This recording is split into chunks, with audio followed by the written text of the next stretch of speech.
Quand la mort s'invite dans la vie, nous en sommes au septième épisode, je pense.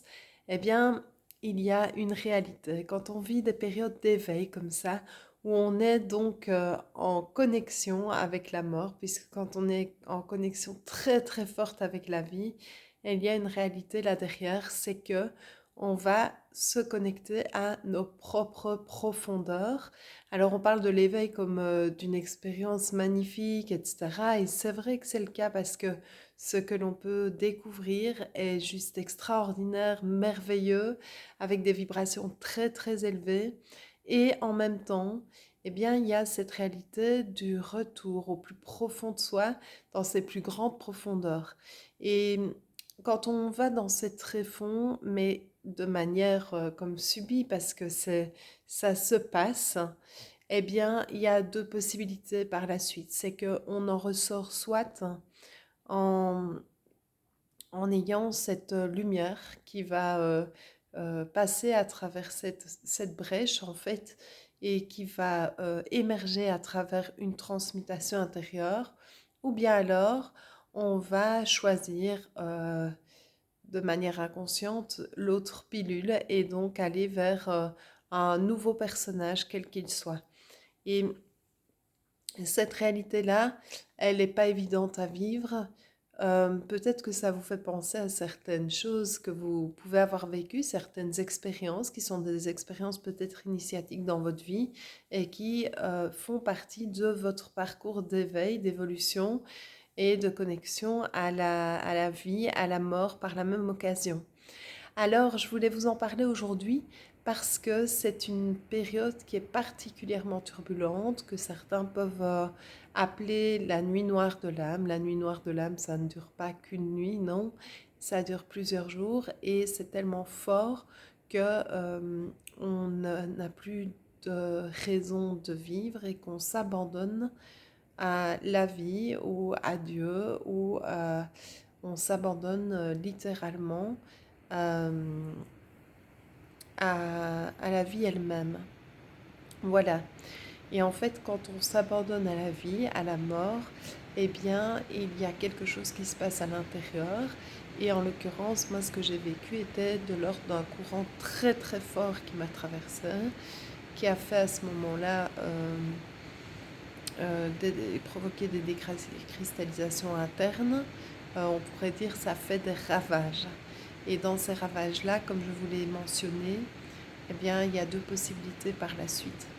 Soit il va y avoir cette émergence de la lumière et cette année, en fait, en 2024, on est vraiment amené, en tout cas nous les humains, à vivre ce type d'expérience, que ce soit à travers des expériences similaires à celles que je vous partage, ou bien à travers des expériences beaucoup plus terre à terre, on va dire ça comme ça, que mystique. Et à travers ces expériences-là, eh bien, la personne elle-même va ressentir ce, cette puissance de la lumière qui peut prendre toute la place dans l'espace afin de ne pas laisser de vide à des égrégores qui tirent vers le bas, négatives, des pensées négatives, des mémoires négatives qui vont, qui vont alors à ce moment-là ne plus avoir d'autre choix que d'être transmutées de manière de plus en plus rapide. Euh, et cette année, eh bien, on va vraiment de plus en plus pouvoir le vivre intérieurement. Et c'est une réalité dans ces tréfonds. Il y a aussi toutes les mémoires liées à ce que certains appellent des vies antérieures, qui sont en fait des vies parallèles, mais je ne vais pas rentrer dans le sujet de l'espace-temps là maintenant. Euh, et lorsque on peut se mettre par exemple en méditation et que l'on pointe du doigt dans notre vie quelque chose qui vient vraiment bloquer à répétition, eh bien pendant la méditation, quand on met les pensées au repos, on peut demander à recevoir le pourquoi il y a tel conflit qui se répète. Et à ce moment-là, en fait, on peut, pour des personnes qui sont particulièrement sensibles, qui sont capables d'être connectées aux archives akashiques, à la conscience universelle, On peut alors recevoir des images, carrément un petit film dans lequel on va se retrouver. Vous allez voir, c'est une sensation très très particulière. Euh, et à ce moment-là, eh bien, on se rend compte de ce qui a suscité ces réactions qui sont parfois surprenantes au premier abord, de manière rationnelle.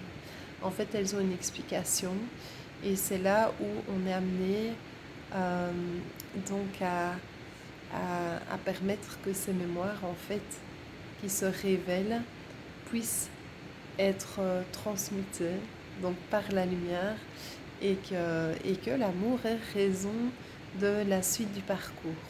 Voilà. Il ne s'agit pas d'un raisonnement intellectuel ni rationnel. Il s'agit vraiment d'une expérience dans le corps qui n'est pas une expérience évidente à vivre, loin de là. Et donc, eh bien, si vous voyez de quoi je parle, je suis tout cœur avec vous et sachez qu'après, il y a un magnifique cadeau. Voilà pour aujourd'hui, je vous embrasse bien fort et je vous dis à la semaine prochaine.